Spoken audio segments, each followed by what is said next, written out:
Good morning, everyone, and good afternoon for those out in the East. We're going to give it just a few minutes or a couple minutes to let everybody flow in.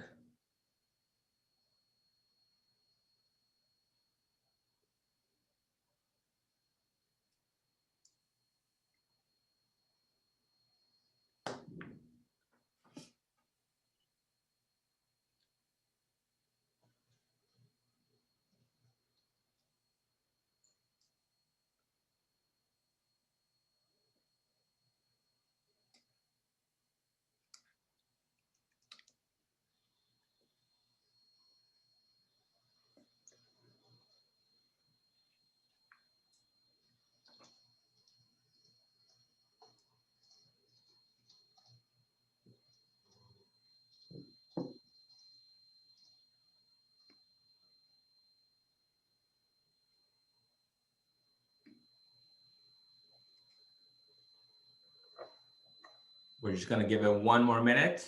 I think there's more people that are entering the session, and then we'll kick it off.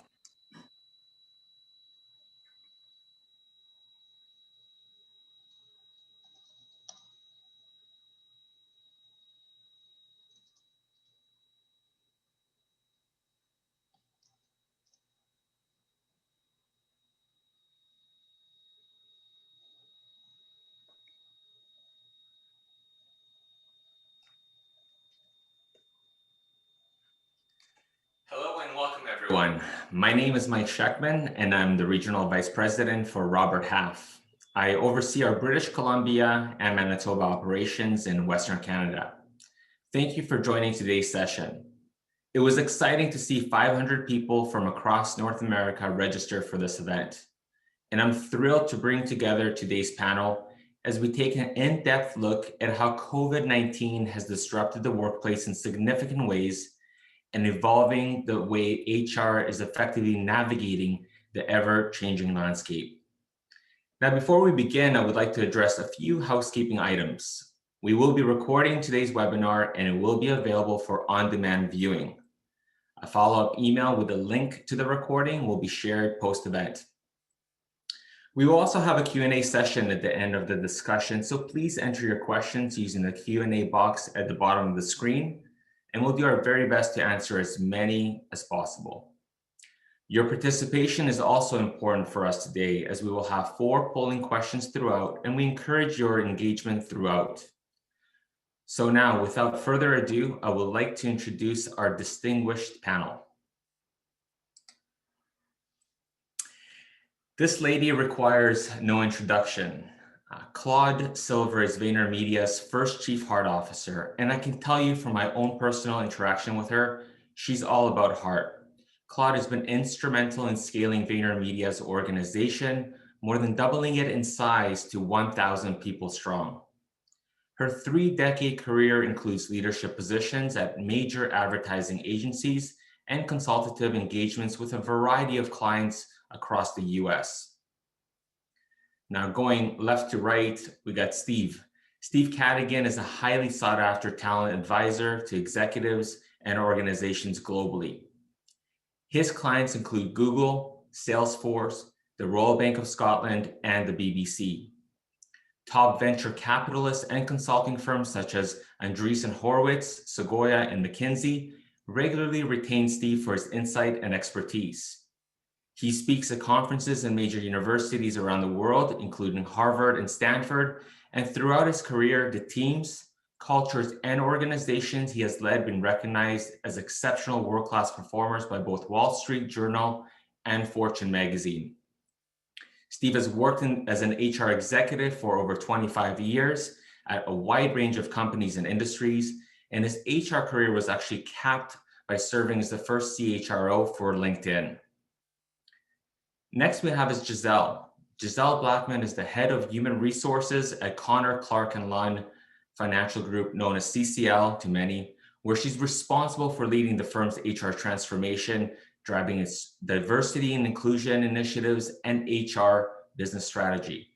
She brings 20 years experience in HR in both union and non-unionized environments, working for organizations including Concert Properties, TransLink, Colliers International, and 7-Eleven. At TransLink, she played an instrumental role in helping to move the world as part of TransLink's transportation project team during the 2010 Winter Olympics right here in Vancouver. And finally, last but certainly not least, the founder of her own consulting business, Brenda Rigney. Brenda consults with CEOs, entrepreneurs, and family businesses on operationalizing culture solutions such as strategic planning, organizational design, and executive and leadership development. Currently, she's working with the British Columbia Provincial Healthcare Authority in a fractional HR executive role, helping to pivot the HR strategy in response to COVID-19 and coaching leaders through her consulting practice. With a passion for people, Brenda started producing and hosting a microvlog called #3Uniques, where guests share what makes them unique so the right career and business opportunities find them. Claude, Steve, Giselle, Brenda, it's an absolute treat, and I'm grateful to have you all join me on today's session. It actually takes me back to my childhood where my mom used to take me to the ice cream shop with my brothers, and she would say, you get to choose only one flavor, so make it good. And here we are today, instead of choosing one, I get 4 of the best. So thank you for this. Now, before I pass on the baton, I want to have the first poll question populate. So let's have a look at what it is. 2020 has been a tough year, and we know it. And there's a lot of talk right now about the future of work. And with the emphasis of a post-pandemic workplace and what it may look like, the question that I want to pose to you, the audience, is which future work model most appeals to you in a post-pandemic world? So 3 choices should be populated on your screen: 100% remote, which a lot of us were not in that situation. We got the 100% in office. And the third option is hybrid work model. So maybe a combination of going in to the office and of course, working from home. Give it about 30 seconds for people to answer.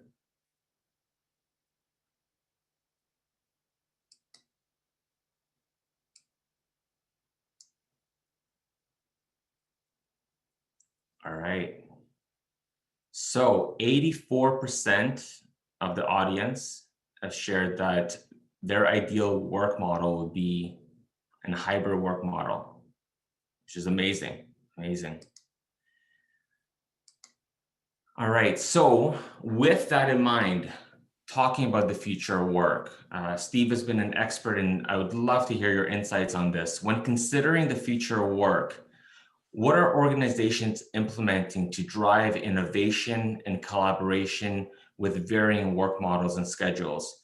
And I'm going to tee this question up in a sense, Steve, where when we were back in the office, there are a lot of high impact situations where we would drive innovation just naturally and organically, whether it's in the kitchen or maybe in the bullpen. But how do you drive that when there's so many variations and people working remotely or in the office? Okay, well, Mike, thank you for inviting me. Robert Half, thanks for hosting the conference. And to my brothers and sisters in HR who have survived the gauntlet of the craziest year of our lives. It's a pleasure to be here on webinar number, 700? And starting 2021 talking about it. But Mike and everyone, when I think about the future of work and innovation, I really feel like we are just at the frontier of what's possible, because we're still in a little bit of the shock and awe. We're still in a little bit of not sure how long this is going to last. And when we think about innovation, it usually results from experimentation. And what I'm seeing is a ton of experimentation happening right now with how we're collaborating, how we're communicating, how we're building those informal interactions, which we don't have in a work from home model so much.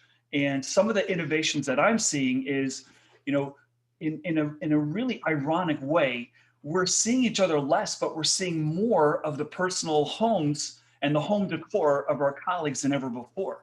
At some point in the next minute or so, my dog may jump up on me, and then you'll know I have a dog. Or you can see a library behind me. But we're getting into the homes of our colleagues in a way that we've never done before. I think that's a positive. And some of the other really interesting things for me, Mike, are just culturally right now. How do we build those informal connections that drive trust? Because trust is the foundation for how we work together to thrive. And we're not having those opportunities anymore. So I'm seeing companies do things like online gaming competitions where finance takes on HR. We know who's going to win that battle, right? Our natural born enemy, finance, we're going to take them down. But I'm seeing companies start to be able to build games in a way that reveals the tendencies of teams so they can learn by playing games online. And so we're seeing innovation on that front. I'm seeing some companies implement things like what we call sort of coffee bingo, if you will, where they randomly pair you with someone in the organization that you know or you may not know, and you have a random coffee chat with someone at various points during the week and during the month. So we really are, I think, on the frontier of learning new things. I think we're going to have many more stories down the road around what true innovation looks like. But this is the biggest question and the biggest fear that I have right now is how do we, in fact, innovate when we've never worked like this before? And I'm not sure every organization knows the answer, but I am encouraged that we're learning how to experiment a lot more as we go forward. And I'd love to hear from someone else on the panel, maybe Giselle, what are you seeing out there in your world around innovation and implementing new models of work? Well, thanks, Steve, for the opportunity to respond to this. I think at the end of the day, what I'm seeing is there is a lot of experimentation, even within teams. I mean, as a big organization, yes, there's going to be experimentation across different divisions. However, just within one team, the HR team, the payroll team, we're learning what each other does. I mean, just on my team, we're trying to figure out, okay, how do we cross-pollinate? How do we learn from some of the best practices that exist within our own teams? We're also looking at cross-training. How do I learn to help you? How do I understand what are the challenges you're having? So when push comes to shove, we're there for each other. I think the big challenge for us is going to be looking at this model. I mean, we saw the poll question where folks were saying 80-something% of us are thinking that the hybrid model is going to work. So we're going to need to look to be flexible as we move forward, because with half the team working from home or half of them coming in on different days, because I suspect that we're still going to have to do social distancing, we're really going to need to look at some creative ways to create connections. And those connections are not going to come just in the form of the work that we do, but connections in just getting to know each other and just getting to connect in a way that helps us to be more mindful of each other. And last but not least, I think the really key thing that's going to help us as we move forward is being very empathetic. I mean, you talked about the potential of your dog jumping up. I know in many meetings in the beginning when the pandemic started, we were dealing with people who were having their kids walking into the meeting, and that became an understandable part of how we worked. So I think just being a little bit more compassionate and actually being open to what worked today may not work tomorrow, but continuing to be open to changing and evolving as change occurs. Steve, back to you, or Mike, would you like to jump in at this point? Yeah, let me throw one other perspective on here, Giselle, and Yes. that is, you know, in Silicon Valley, we've had a perks arms race, if you will, over the last 2 decades. Where like, I've got a sushi chef. Oh yeah, well we've got an on-site childcare center. Oh yeah, well we've got LeBron James coming for lunch. Now we're all facing a reality in a work from home where the perks arms race is irrelevant. So we're having to face up to, well, who are we? What is our culture? And that culture is the experience of your interactions with people in a vastly different way than we've been interacting with before. It's an incredible challenge, I think, that we all face right now, because what our culture was often was defined by things and places. And now it's defined by human interaction, which to me, I find is really, really fascinating. But okay, Mike, back to you. I appreciate it. Those are very insightful. Steve, one more question before we do move on. From your perspective, and this is maybe $1 million question for a lot of businesses out there, but if it does end up being that it's 85% that people end up working remotely, or a percentage of it will be remote, what is the office space going to be utilized for? How are we going to really make use of that, and how is that going to evolve as we move ahead? Yeah, I think we don't know. We really don't know. And we don't really know what our employees really want. Right now, we all feel safer, probably being in non-super spreader environments. But if you're like me, the shelter at home has been like a personal hell because I'm an extrovert. But there's plenty of introverts who are like, yes, this is heaven. So I think we're going to find through experimentation some hybrid models. Most of the big companies, major corporations that I work with right now, are really they've already determined we're going to have some form of hybrid. We don't know what the right mix is, but now they're thinking about where they're going to have new locations and share work locations.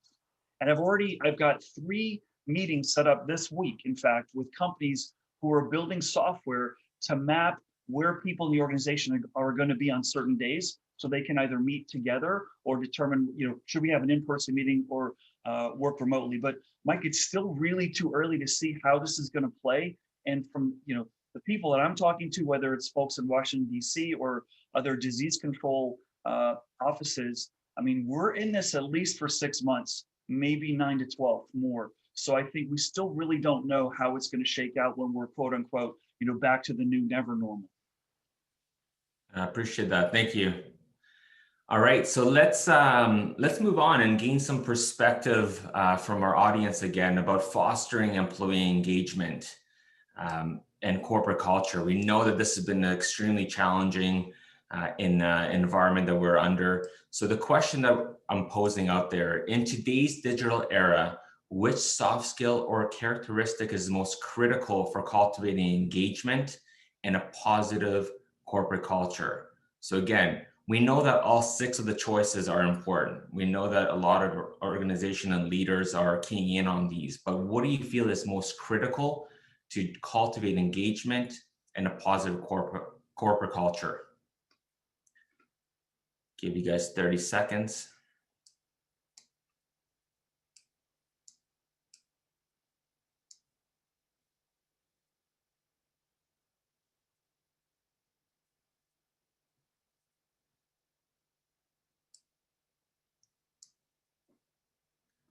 All right, the results are in. So emotional intelligence came in with 39%.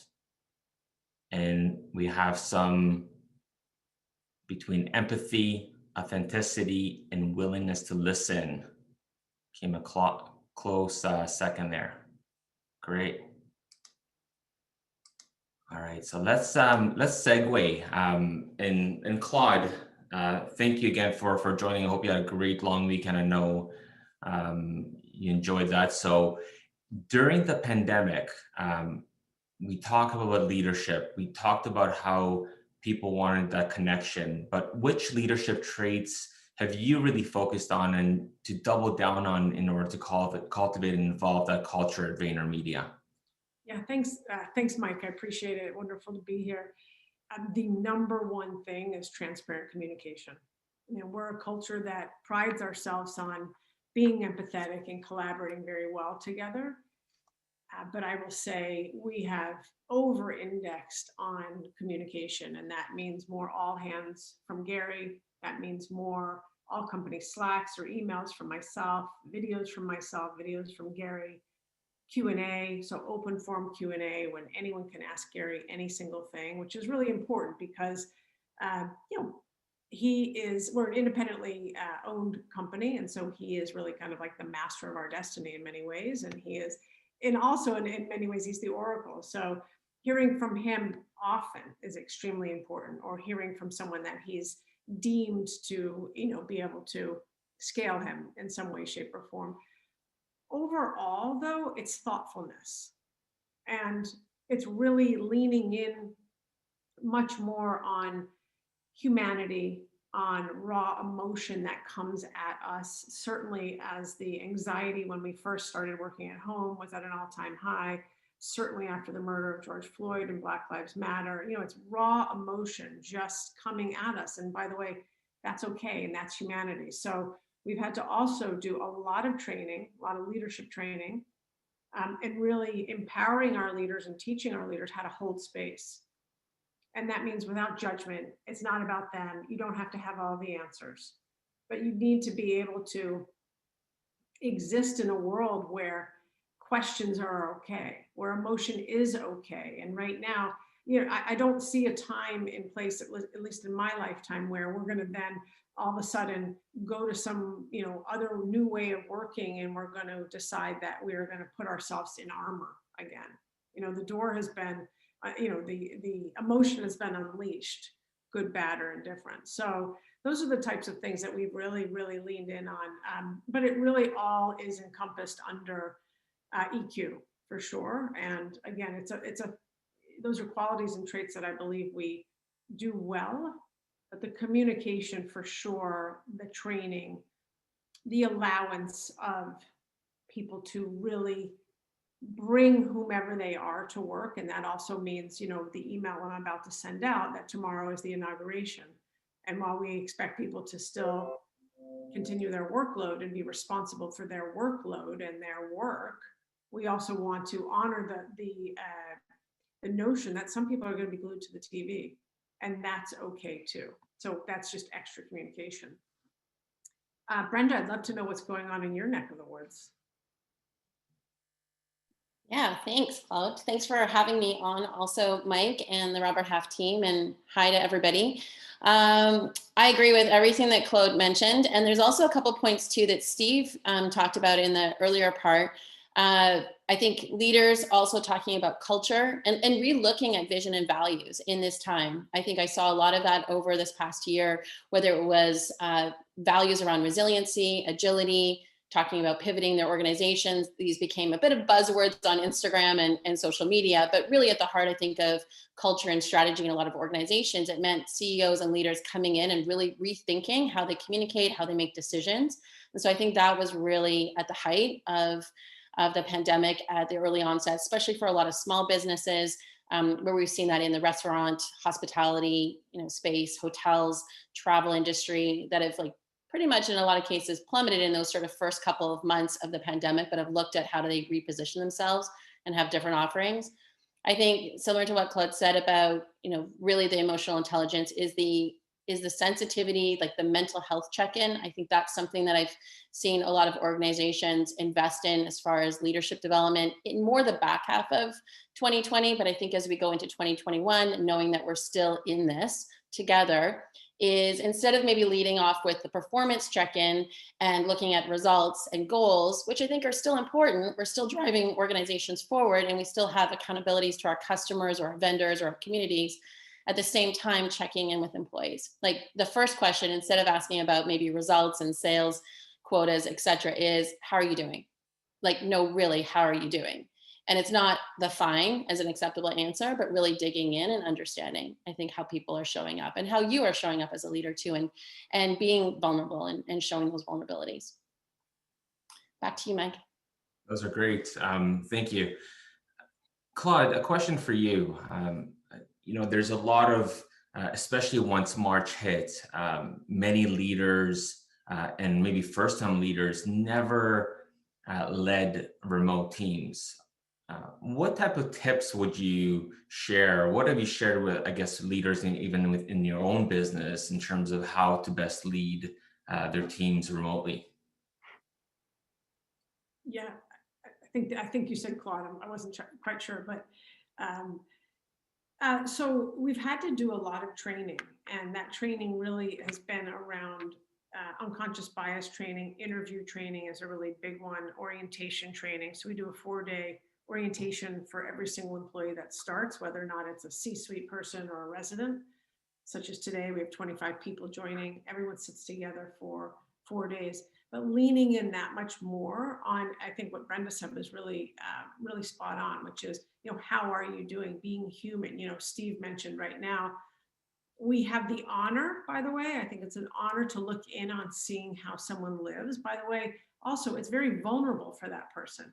Maybe, that's why I think Zoom and Google Hangouts have created these incredible filters, because not everyone wants to show you what their closet looks like or their bedroom looks like. So it really is, it's quite humbling, and to instruct our leaders in terms of how to step into that space is really, really crucial. Again, the holding space that I talked about. So we've been working with a career and life coaching company called the Handel Group, where every single employee, that's almost 1,000 people, has access to an online portal to do their own personal career development. So Mike would work on something and Brenda would work on something different. It's completely autonomous. I have no idea what you're talking about on anonymous. I'm sure. I'm sorry, but really, we want to help people step into their own power, if you will. You know, and when I say like take up space, I really mean that. So we need to help our leaders with humility, with EQ, with self-awareness, all the things that we talk about, take up space, and we need to empower them to help others use their voices. And their voices could be anything from today is a really rough day and I'm not able to turn on the camera, to a new joiner or an introvert figuring out a way to use their voice on a screen where sometimes it's hard to get yourself heard. But the joke I kind of make is right now we all are equal. First of all, we're all equal anyway. We're all in this collective experience together. But we all take up the same size square. And I like that because I think it normalizes the playing field. So these types of conversations I have on a daily basis with leaders, as well as the training, as well as the coaching. But it does really, I think, really, it stems from the top for everyone to know what's expected of them to be a leader in 2021 at Vayner or wherever you are. And those expectations, I think, are things that need to be very consistent because we need to be speaking consistently, but we want people to be showing up consistently. Oh, that's great. That's great.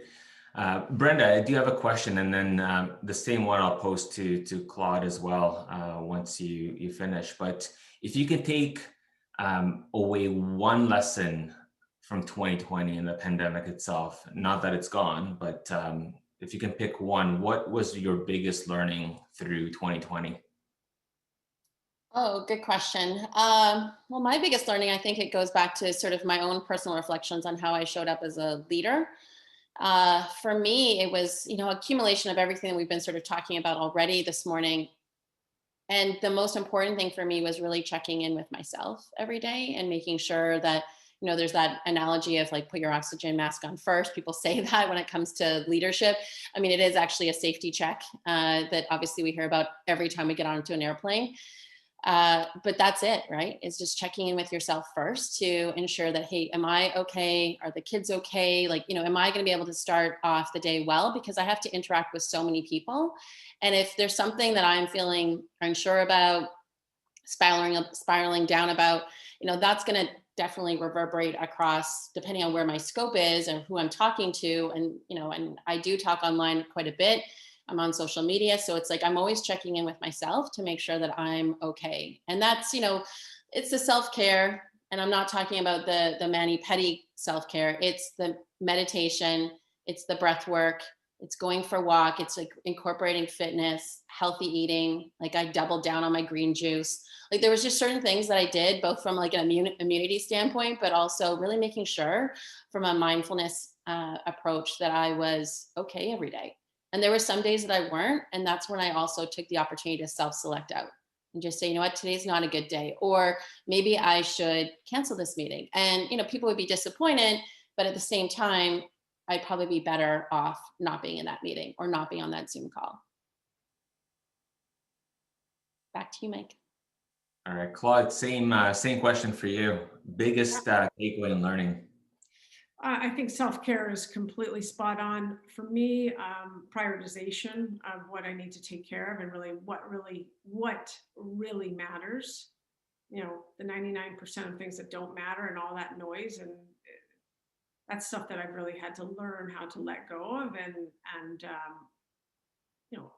empower others to let go of as well. But the one thing I will say, and it was a moment that was extremely, extremely humbling. For me was right after George Floyd and the riots, I held what I call courageous conversations. I hold them every single day, but this was a very large one where we came to work and people were just had a lot of emotion, and we were talking all different people that have been there for 9 years, 7 years, 3 weeks during this courageous conversation, and an employee that has been at Vayner for 8 years, I mean, a real OG, someone that we all know and love, said, she's a Black woman, she said, Claude, I've never felt like I could bring my whole self to work. And it was a real moment for me because that's something that I had been saying. And understanding that it doesn't matter how much empathy I have or how right brain skewed I am or what a good person I am or whatever my parents say about me, at the end of the day, I only have the lived experience that I have. I'll never know what it's like to be in her shoes. And so that was a real eye opener for me. And I changed my language immediately. And in doing that, I think it opened up the conversation even more, as we talk about DE&I and the importance of really, really building inclusivity at our core, not just diversity for the sake of diversity, and that has led me to be hiring a chief diversity officer as we speak. So that was a pretty big moment for me. It's amazing, Claude. I think most of us will get goosebumps. I'm sure that conversation, it takes so much courage to get to that point where people do open up and show their vulnerability. So this is a great segue where we want to talk about one of the most critical areas of HR and how prevalent it's been, especially since March, the employee health and wellness. Would love to hear from the audience on this. And the question, the third poll question that we're going to put out there is, what do you feel is your biggest challenge when it comes to your health and wellness today? So the four choices: is it the work-life balance and integration? Yeah, we have the flexibility to work from home, but are people shutting down when they're supposed to? Or are we more connected than ever? Is it your mental and emotional health that's currently challenging for you? Is it a physical or nutritional challenge that you're trying to manage? I don't know about you, but I feel like I put on about 10 pounds working from home, which is not great. Or the fourth option is the lack of human connection and isolation. Again, many people have not even been back to the office once. So do we miss that? Give it a few seconds.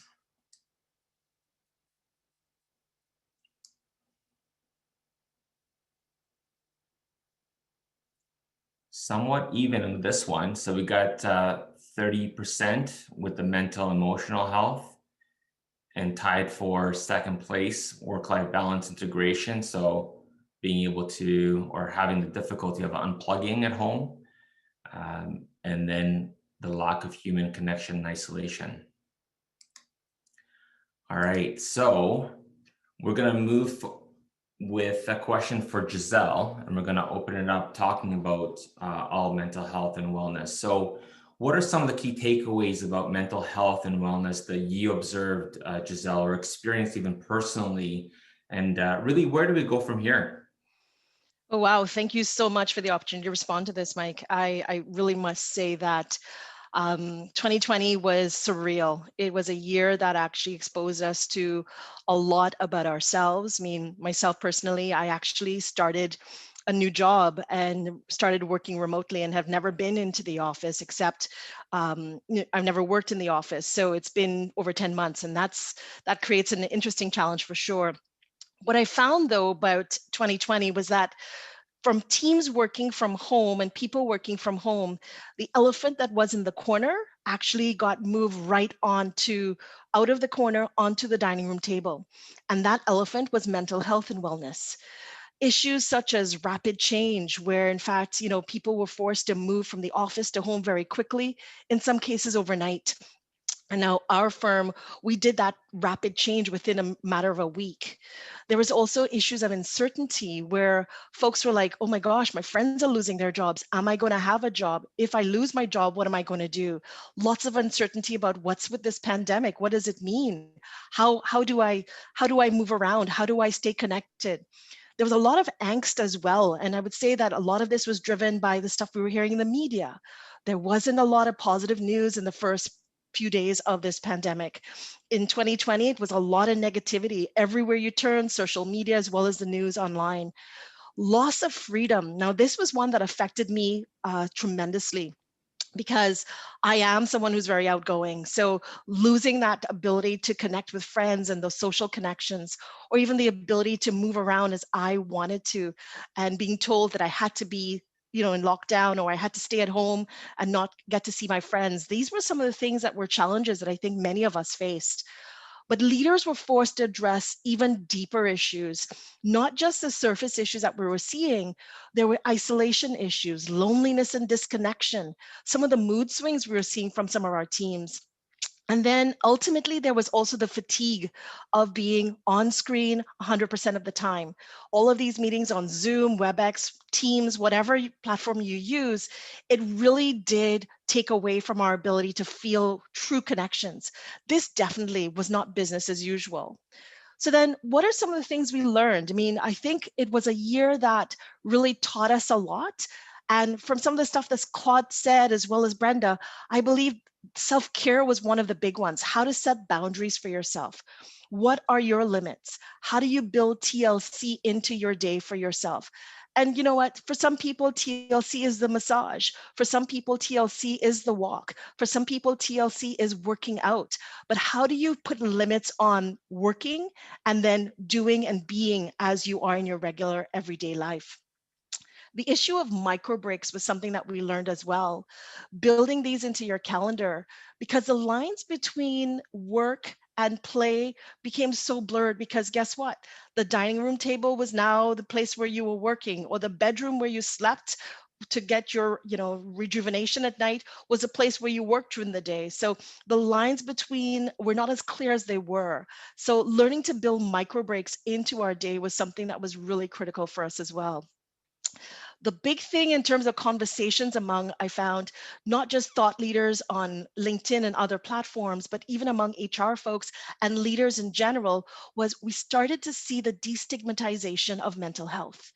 People were asking questions about it. They were asking about, what does this mean? How can I support? How can I help? The conversations were no longer taboo. We have a long way to go still, but I think that there's an opportunity for us for sure to continue building on how well we're able to start talking about some of these mental and wellness issues that came up. The one thing that I saw that was really rampant among my team, and it's something that I feel that a lot of people are starting to figure out, is how to say no. How to opt out when you're not, as Brenda said, you know what, when you realize that you're not there and you're not 100% ready for that next meeting, how to defer, how to negotiate, and how to compromise. And like, you know what, I'm not there. You know what, I need more time. Or you know what, that deadline that you gave me, I need a little bit more time to be able to do this well. How to actually say no and negotiate. That was something I saw a lot of folks learning and putting into practice. Building resilience was another thing. How, in a nutshell, resilience is how to bounce back. I think for a lot of people, it was how do you create the space so that you can take this negative and transform it or reinvent it or reframe it. There's a website out there, HealthLink BC, that it's a great resource. I'd encourage you to take a look at it. A lot of us, one of the things that I found was really helpful for me was meditation.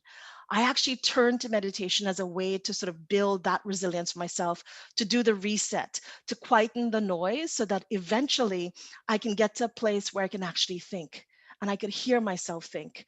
Because with all the stimuli, it was so challenging to find space to even step back and take a look. Okay, where do I go from here?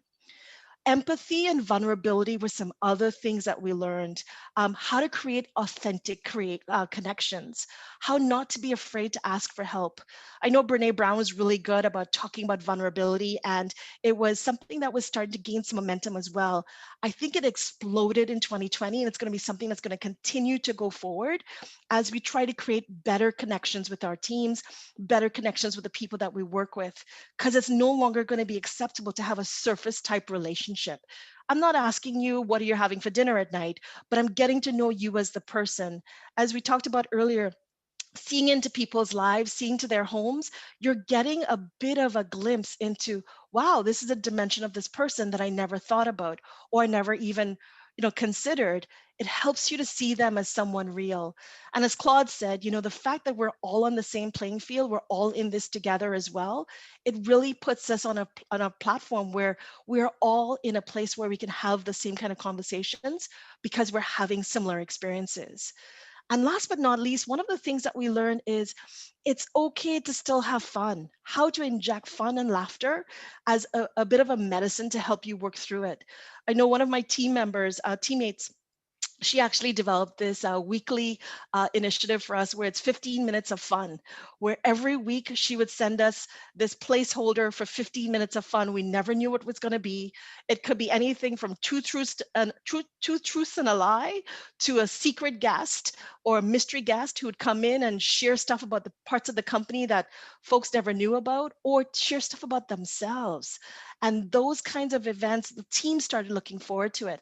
And I believe that's a great way to remind us that, you know what, there's so much serious stuff happening around us. It's still important to be able to laugh. It's still important to be able to inject some fun into what we do. But you know what? Are you going to remember to do all of these things that I suggested? Absolutely not. It's impractical to think that you can do it all. So my advice is take one or two of these things and drill deep. Build on them as you build on a muscle, and flex it so that eventually you'll be strong enough so that it can actually flex on its own. There was a quote from Bruce Lee that I thought was really interesting to give you a sense of how important it is to focus. And he said, I fear not the man who has practiced 10,000 kicks, but I fear the man who has practiced one kick 10,000 times. So the idea of developing that strong competence in that one or two things that you find to be important, whether it is setting boundaries, whether it is, building resilience, whatever that it is for you, take it and drill deep with it. And as I said, it's not going to be perfect. You're going to make some mistakes. You're going to bang your head against the wall sometimes when you're not making the progress, but eventually you will succeed. There's an interesting quote from Brian Robinson, Dr. Brian Robinson, that he says, grass grows through concrete. And that speaks to perseverance. So the more you persevere, the more you'll be able to kind of eventually have that breakthrough. So without too much more, the 4 key things that I'd like you to take away: build resilience, find ways to calm your mind, meditate either through Headspace, Calm, all the different apps that are out there. There are ways that you can learn how to do that. Finding ways to calm the mind is going to be important to building resilience. Self-care, either through micro breaks, talking to friends, working out, creating boundaries. It's going to be really important to emphasize self-care as how we move forward into 2021. Turn off the noise. Sometimes it's really, really good to disconnect from media, social media and otherwise. Sometimes less is more. It gives you a chance to just get back to your thoughts and get calm so that you can actually make sense of what your steps forward are going to be. And last but not least, laugh more and have some fun. Life's too short. We realize that, you know what, in a blink of an eye, things can change, and there are many things we won't have control over. So why not have fun in the little things that we can, and count our blessings? Because I think, having come through 2020, we have a lot to be thankful for, and we have a lot to look forward to in 2021. Back over to you, Mike. Thank you, Giselle. I think there's so many great nuggets in there, and I think that resilience is one of the big ones. I think that we maybe even underestimate how resilient people can be through 2020. So thanks for sharing all that. Claude, I do have a quick question before we go into the final poll question. And the question that I wanted to pose to you is, and it came from the Q&A actually, we know that unplugging is difficult for a lot of people, especially working from home. And, is there any initiatives that you guys have taken on, or any suggestions that you've been able to influence within Vayner to make sure people don't burn out? Yeah, burnout, it's a question I think that's on all of our minds. Burnout is real. I think that echo everything Giselle said. I mean, there's an enormous amount of fear in the system. And so how do we find the fear, remove the fear, and deploy more psychological safety throughout the organization? The way that we have found to at least humanize what we're all going through is to just share, whether or not that's Gary sharing the importance of sleep, whether or not that's me sending out a Slack message that just says literally for everyone in the US, because I'm not hitting Singapore right now, in the next 20 minutes, do in the next 20 minutes, do 10 jumping jacks and take a walk outside. Like literally, that's what I say. We have someone that's doing at 3 o'clock every day at 3 o'clock East Coast time. They do a plank session. So, they all get together and they do these planks. We have meditation every day at 12:30. So there's things that are on people's calendars.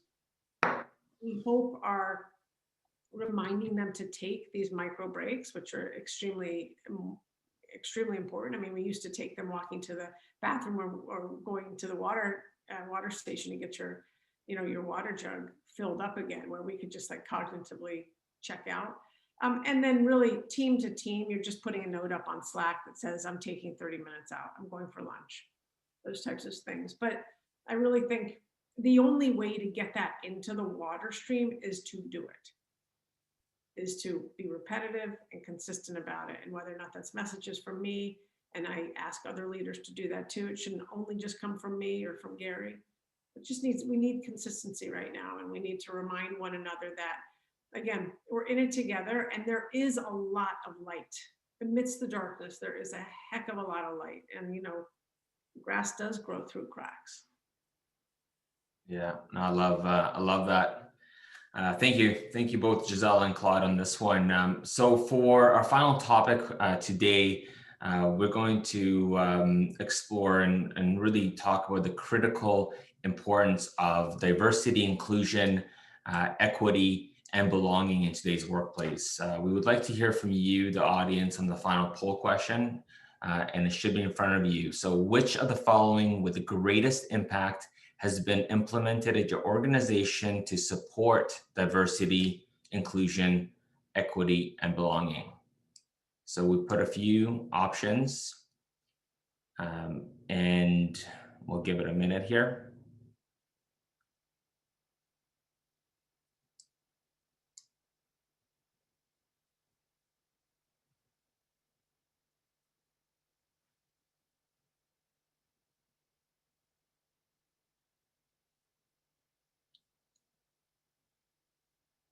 Answers are trickling in.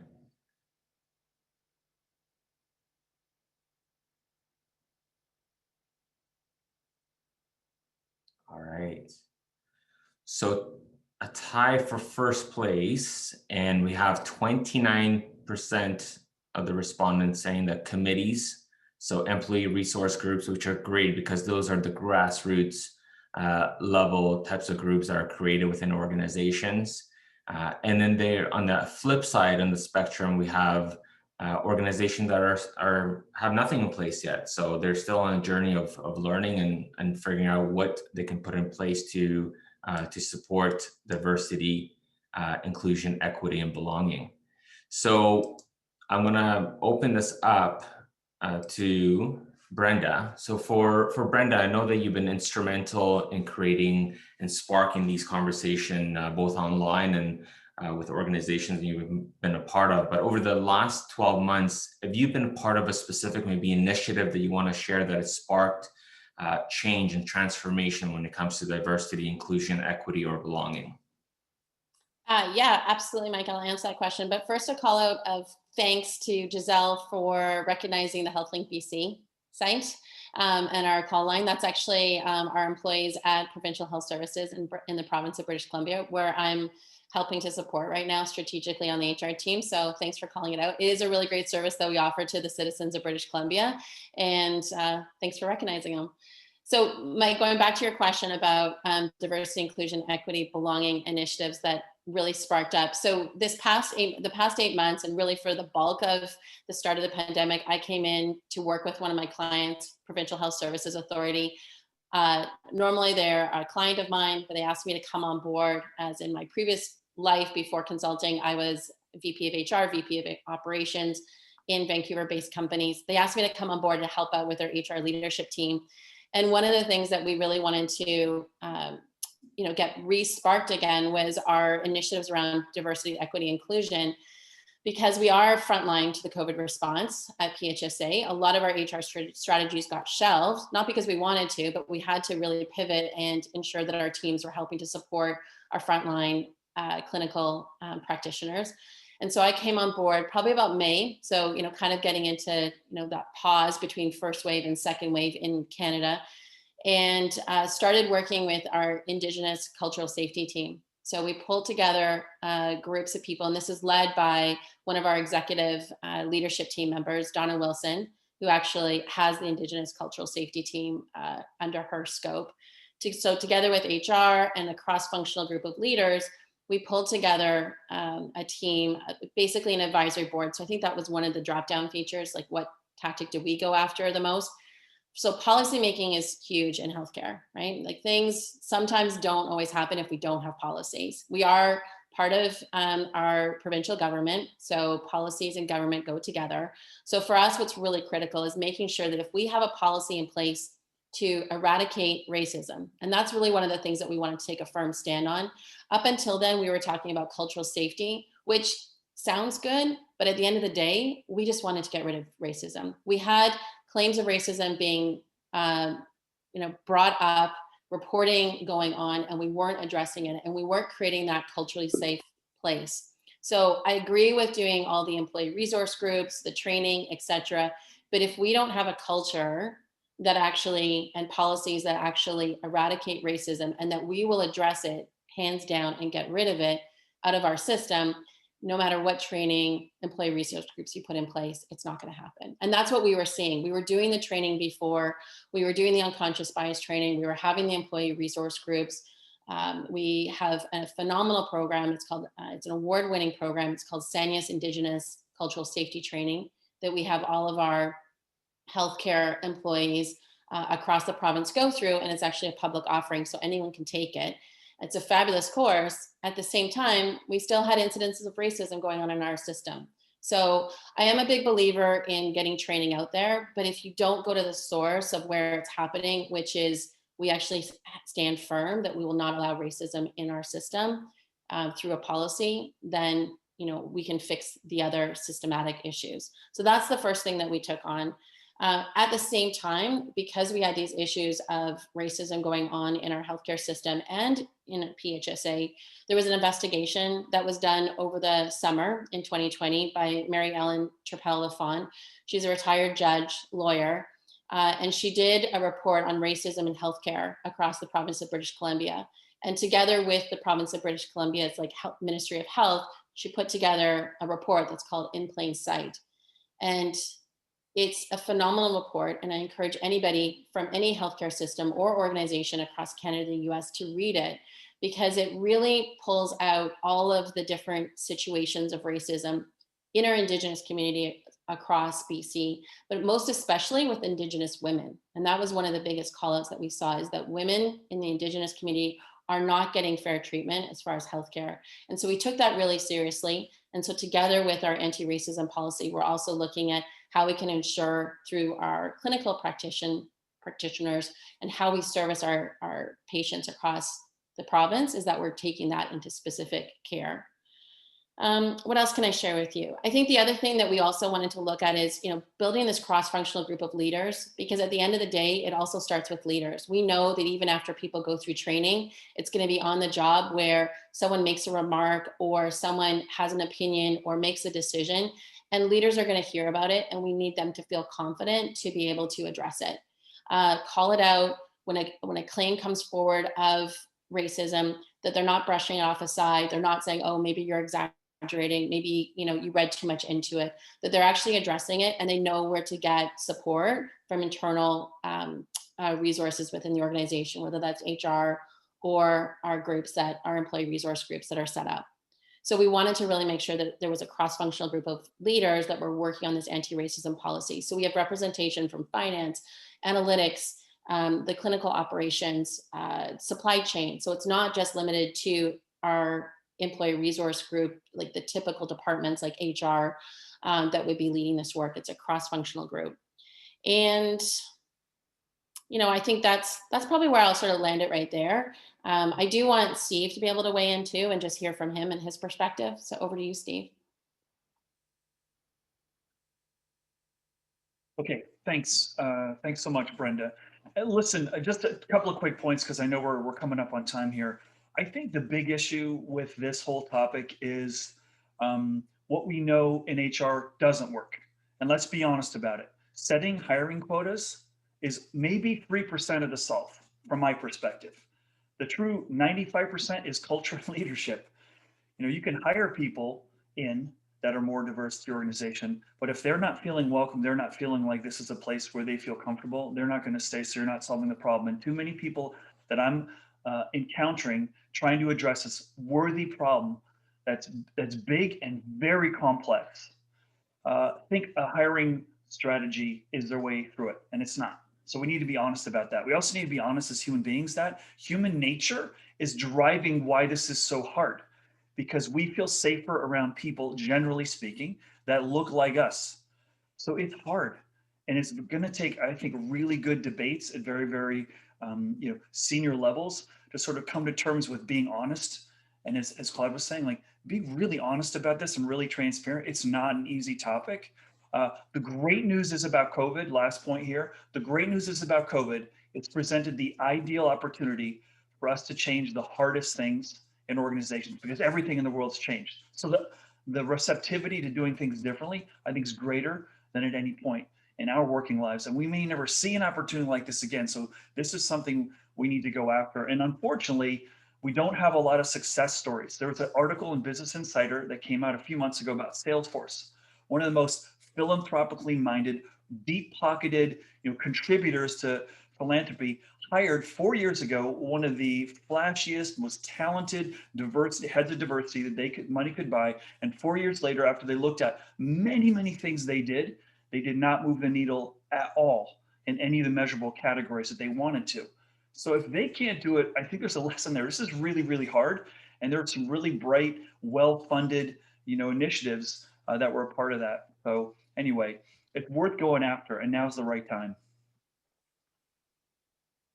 No, you're on point, Steve. I think that there's so much in there when it comes to having those courageous conversations, because these are situations where you almost need to be comfortable with having uncomfortable conversation with people to talk about these really important topics when it comes to all 4 points. Thank you both, Brenda and Steve, for your input on this specific topic. So we're going to segue to our Q&A, and I want to be conscious and respectful of everyone's time because we are coming up on the hour. But one of the questions that did come up that was intriguing. I think this one is I think specifically to what Claude was talking about. So Claude, I'm going to put this out to you. How do you suggest senior management and executives help play a role in creating that safe space that you talked about? It's hard to encourage employees to open about their mental space and vulnerability and feel comfortable sharing with whether it's their peers or even uplines. Any ideas or anything that you can share with the crowd? Yeah, it's the most valid question right now. I think the initiative and the mandate, I should say, needs to come from the top, which is we need to identify where fear and toxicity and cynicism live, and then we need to remove that. And that means you are going to be removing people, you're going to be removing processes, you're going to be looking at things under a microscope. But if there's one thing that I can say that I do and my team does on a daily basis, is how do you insert more psychological safety in on every single level? And you have to be very blunt about the fact that you are looking for fear, you are looking for micromanagement, you are looking for gossip, for on the island or off the island. There's a list of things that contribute to poor company culture, but especially poor company culture that stunts a person, that scares a person, that increases their anxiety so that their cortisol levels go up, and then they no longer perform at the level in which we expect them to, or they expect themselves to. So it's a hard conversation. It takes a lot of kind candor, radical candor, a lot of feedback, and having serious conversations with your upper management on down. Serious. No, that's great. Thank you, Claude. All right, we're right on the hour. Again, I really appreciate Giselle, Brenda, Steve, the whole crew. You guys done just an exceptional job sharing your insights and your expertise. Thank you everybody for joining us. We will be circulating the questions that we weren't able to get to. And if you have any additional questions, my contact information is available for you, and I'd be more than happy to connect. Thank you again, and I hope you guys all have a wonderful day ahead.